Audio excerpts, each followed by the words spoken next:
লীগকে ছাড়া কখনো ডেমোক্রেসি হতে পারে না। রাজনৈতিক দল বিশেষ করে কোনো দলকে নিষিদ্ধ করে কোনো দলকে একবারে নিঃশেষ করা যায় না, যেটা পৃথিবীর বহু ইতিহাস আছে। পৃথিবীর রাজনৈতিক ইতিহাসে কোনো দেশ কোনো রাজনৈতিক দলকে নিষিদ্ধ করে তারা ভালো অবস্থানে ছিল, ভালো কিছু করতে পারছে দেশের জন্য, জাতির জন্য, সেটা কখনো হয়নি। তো আমি মনে করি বাংলাদেশ আওয়ামী লীগ যেই দল স্বাধীনতা দিয়েছেন, যেই দল রাষ্ট্রীয় ক্ষমতা অধিষ্ঠিত ছিলেন, 22টি বছর অক্লান্ত পরিশ্রম এই দেশের মানুষ ভাগ্যের পরিবর্তন ঘটিয়েছেন এবং এই দেশকে একটা সেরকম শক্তিশালী রাষ্ট্রে পরিণত করেছিলেন, বাঙালি জাতিকে সম্মানিত জাতি পরিণত করেছিলেন।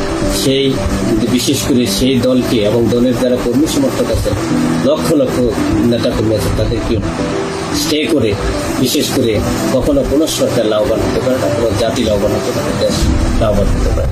আমি মনে করি সেটা ডেমোক্রেসির ক্ষেত্রে একটা বড় বাধা এবং আওয়ামী লীগকে ছাড়া কখনো ডেমোক্রেসি হতে পারে না। রাজনৈতিক দল নিষিদ্ধ করে কখনো ডেমোক্রেসি শক্তিশালী হতে পারে না। লীগকে ছাড়া কখনো ডেমোক্রেসি হতে পারে না। রাজনৈতিক দল বিশেষ করে কোনো দলকে নিষিদ্ধ করে কোনো দলকে একবারে নিঃশেষ করা যায় না, যেটা পৃথিবীর বহু ইতিহাস আছে। পৃথিবীর রাজনৈতিক ইতিহাসে কোনো দেশ কোনো রাজনৈতিক দলকে নিষিদ্ধ করে তারা ভালো অবস্থানে ছিল, ভালো কিছু করতে পারছে দেশের জন্য, জাতির জন্য, সেটা কখনো হয়নি। তো আমি মনে করি বাংলাদেশ আওয়ামী লীগ যেই দল স্বাধীনতা দিয়েছেন, যেই দল রাষ্ট্রীয় ক্ষমতা অধিষ্ঠিত ছিলেন, 22টি বছর অক্লান্ত পরিশ্রম এই দেশের মানুষ ভাগ্যের পরিবর্তন ঘটিয়েছেন এবং এই দেশকে একটা সেরকম শক্তিশালী রাষ্ট্রে পরিণত করেছিলেন, বাঙালি জাতিকে সম্মানিত জাতি পরিণত করেছিলেন।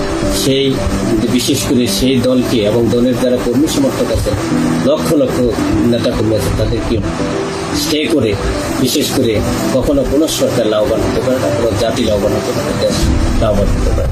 আমি মনে করি সেটা ডেমোক্রেসির ক্ষেত্রে একটা বড় বাধা এবং আওয়ামী লীগকে ছাড়া কখনো ডেমোক্রেসি হতে পারে না। রাজনৈতিক দল নিষিদ্ধ করে কখনো ডেমোক্রেসি শক্তিশালী হতে পারে না। লীগকে ছাড়া কখনো ডেমোক্রেসি হতে পারে না। রাজনৈতিক দল বিশেষ করে কোনো দলকে নিষিদ্ধ করে কোনো দলকে একবারে নিঃশেষ করা যায় না, যেটা পৃথিবীর বহু ইতিহাস আছে। পৃথিবীর রাজনৈতিক ইতিহাসে কোনো দেশ কোনো রাজনৈতিক দলকে নিষিদ্ধ করে তারা ভালো অবস্থানে ছিল, ভালো কিছু করতে পারছে দেশের জন্য, জাতির জন্য, সেটা কখনো হয়নি। তো আমি মনে করি বাংলাদেশ আওয়ামী লীগ যেই দল স্বাধীনতা দিয়েছেন, যেই দল রাষ্ট্রীয় ক্ষমতা অধিষ্ঠিত ছিলেন, 22টি বছর অক্লান্ত পরিশ্রম এই দেশের মানুষ ভাগ্যের পরিবর্তন ঘটিয়েছেন এবং এই দেশকে একটা সেরকম শক্তিশালী রাষ্ট্রে পরিণত করেছিলেন, বাঙালি জাতিকে সম্মানিত জাতি পরিণত করেছিলেন। সেই বিশেষ করে সেই দলকে এবং দলের যারা কর্মী সমর্থক আছেন, লক্ষ লক্ষ নেতা কর্মী আছেন, তাদেরকে স্টে করে বিশেষ করে কখনো কোনো সরকার লাভবান হতে পারে না, কোনো জাতি লাভবান হতে পারে, দেশ লাভবান হতে পারে। আমি মনে করি সেটা ডেমোক্রেসির ক্ষেত্রে একটা বড় বাধা এবং আওয়ামী লীগকে ছাড়া কখনো ডেমোক্রেসি হতে পারে না। রাজনৈতিক দল নিষিদ্ধ করে কখনো ডেমোক্রেসি শক্তিশালী হতে পারে না। লীগকে ছাড়া কখনো ডেমোক্রেসি হতে পারে না।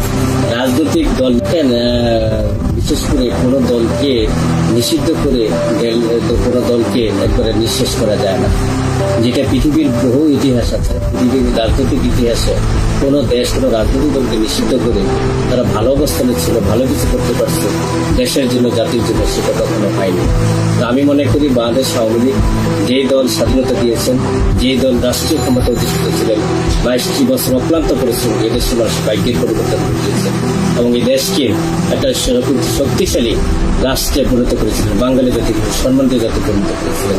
সেই বিশেষ করে সেই দলকে এবং দলের যারা কর্মী সমর্থক আছেন, লক্ষ লক্ষ নেতা কর্মী আছেন, তাদেরকে স্টে করে বিশেষ করে কখনো কোনো সরকার লাভবান হতে পারে না, কোনো জাতি লাভবান হতে পারে, দেশ লাভবান হতে পারে।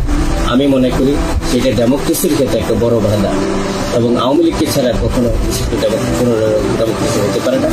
রাজনৈতিক দল নিষিদ্ধ করে কখনো ডেমোক্রেসি শক্তিশালী হতে পারে না।